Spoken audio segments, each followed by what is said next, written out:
Students, बायोस्टडी channel में आपका स्वागत है। आज हम इस वीडियो में वीडियो नंबर 5 इसमें हम पढ़ने वाले हैं पराग स्त्रीकेसर संकर्षण यानी पोलन पिस्टिल इंटरेक्शन।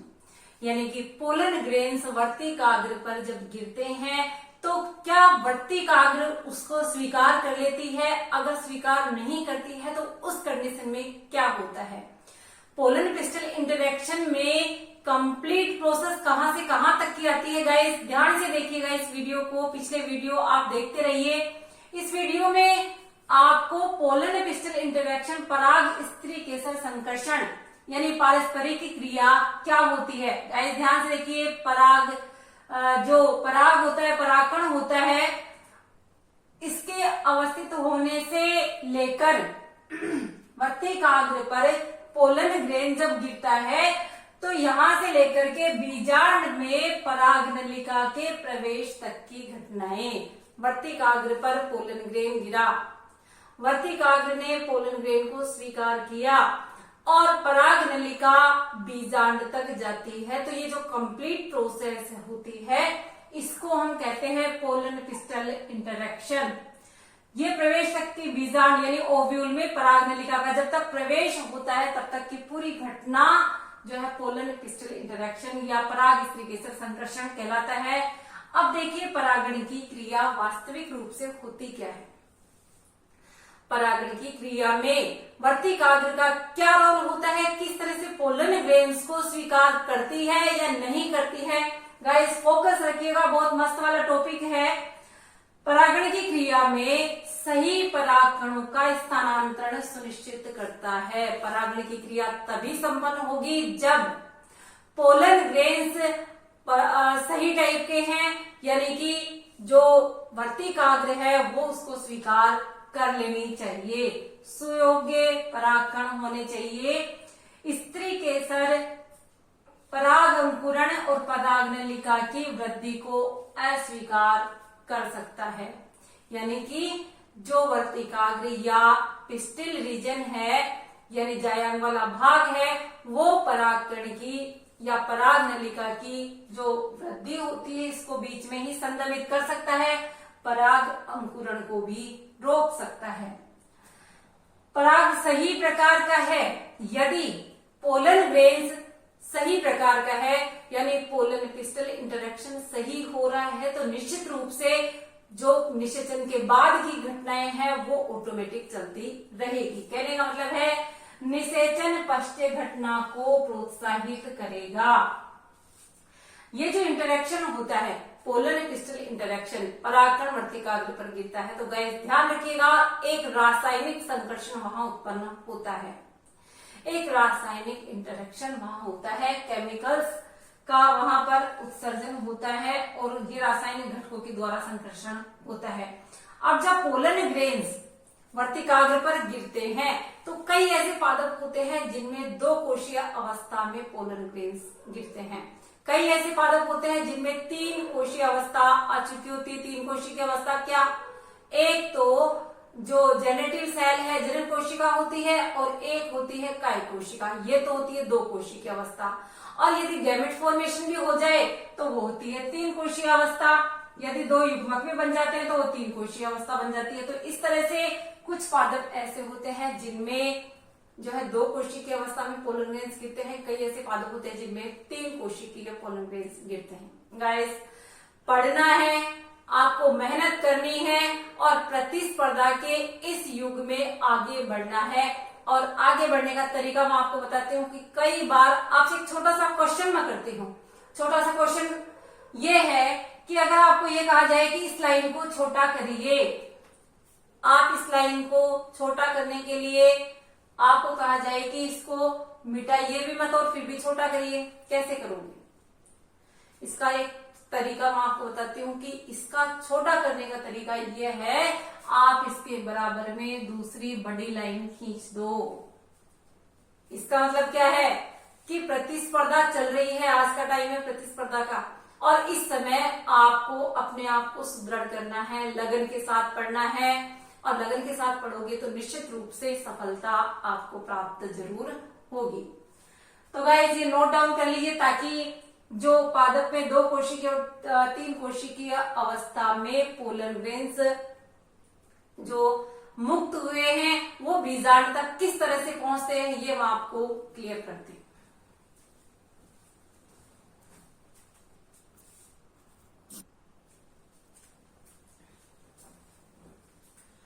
देखिए, अगर पोलन ग्रेन्स 2 कोशिकीय अवस्था में झड़ते हैं तो क्या होता है, इसमें 2 कोशिकीय अवस्था में एक जनन कोशिका है, एक कायिक कोशिका है। कायिक कोशिका से पराग नलिका की वृद्धि होती है। किससे होती है?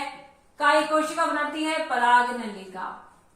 जिस पराग नलिका का जो विकास है वो कायिक कोशिका के द्वारा होता है। जनन कोशिका विभाजित होगी और क्या बनाएगी? 2 नर युग्मक बनाएगी। जनन कोशिका विभाजित होकर के क्या बनाएगी? 2 नर युग्मक बनाएगी, जो कि पराग नलिका की आगे वृद्धि होती जाएगी और नर युग्मक कहां तक पहुंच जाएंगे? अंडाशय तक पहुंच जाएंगे। अंडाशय तक पहुंचने के बाद जो बीजांड तक पहुंचेंगे, बीजांड द्वारीय सिरे के द्वारा अंदर जाएंगे। बीजांड द्वारीय जो सिरा होता है ओव्यूल का, उसमें से नर युग्मक एंट्री करेंगे और इस बीजांड द्वारीय हिस्से में तंतु रूप समुच्चय होता है।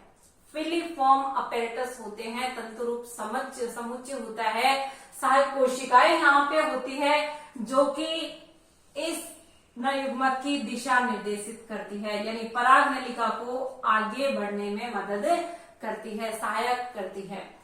गाइस, पोलन जर्मिनेशन को देखने का एक तरीका है, जैसे चना है, मटर है, ऐसे पौधे हैं, इनके पोलन ग्रेन्स जब गिरते हैं, झड़ते हैं तो 15 से 30 मिनट के अंतराल में इन पोलन ग्रेन्स को शुगर सॉल्यूशन में लेकर के इनका जर्मिनेशन स्लाइड पर सूक्ष्मदर्शी के द्वारा देखा जा सकता है। पराग नलिका की ग्रोथ हम इसमें देख सकते हैं। इस तरह से पोलन एपिस्टल इंटरेक्शन कंप्लीट आपका होता है। बीजांड द्वारीय हिस्से से पोलन जो ट्यूब है, जो पराग नलिका है, वो फीमेल गैमेट तक जाती है। अब देखिए, फीमेल गैमेट तक जाने के बाद जो नर युग्मक है वो किस तरह से, 2 नर युग्मक है वो कैसे जो है एग से संलयित होते हैं, और जो सेंट्रल सेल है एम्ब्रियोसाइट की जो केंद्रीय कोशिका है उससे संलयित होकर के दोहरा निषेचन करते हैं। तो मैं आपको दोहरा निषेचन आगे समझाती हूँ, आप इसको नोट डाउन कर लीजिए।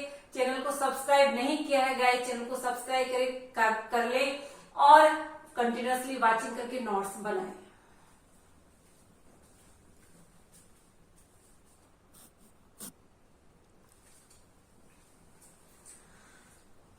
पराग इस तरीके से संकर्षण हम पढ़ रहे थे। एक नया टॉपिक आपके लिए है कि विपुंसन तकनीक क्या होती है। गाइस, विपुंसन तकनीक का मतलब होता है कि पुष्प कलिका से जो पुंकेसर वाला भाग है उसको हटा देना, वो होता है विपुंसन। यानी कि जो मादा फ्लोर होता है, मादा भाग होता है पुष्प का, उस पुष्प कलिका से पराग कोश को अलग कर देना, ये होती है विपुंसन तकनीक।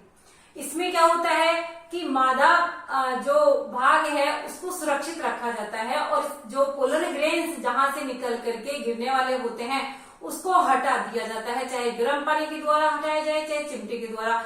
अब क्या होता है कि इसको जो फीमेल भाग है यानी वर्तिकाग्र वाला पार्ट है उसको बैग्स के द्वारा छोटी सी थैली बना करके ढक दिया जाता है। इसको कहते हैं बोरा वस्त्रावण या बैगिंग टेक्निक। इसको कहते हैं बैगिंग टेक्निक, यानी वर्तिकाग्र को ढक दिया जाता है, स्टेमन्स को हटा करके, परागकोश के भाग को हटा करके। तो ये होती है विपुंसन की तकनीक। कहाँ काम आती है ये? जो फसल प्रजनन कार्यक्रम होते हैं उसमें काम आती है। जो इच्छित पोलन ग्रेन्स है हमें पौधे के ऊपर डालने हैं, इच्छित पौधे बनाने हैं, तो हमें वर्तिकाग्र पर इच्छित पोलन ग्रेन्स डाल करके हम इच्छित वेराइटीज या डिजायर्ड वेराइटीज हम इसमें बना सकते हैं। तो वहां फसल प्रजनन कार्यक्रम में इनका उपयोग किया जाता है, यानी इच्छित पोलन ग्रेन्स डाल करके आप मनचाही वेराइटीज बना सकते हैं जो कि मार्केट में उपलब्ध हो रही है। तो ये विपुंसन तकनीक के द्वारा ही संभव हो पाया है, ताकि जो पोलन ग्रेन्स है उनको हटा करके इच्छित पोलन ग्रेन्स जो हमने संरक्षित कर रखे हैं वो हम डाल सके। तो ये हुई विपुंसन तकनीक। अब दोहरा निषेचन हम इसमें पढ़ेंगे, तो गाइस देखते रहिए।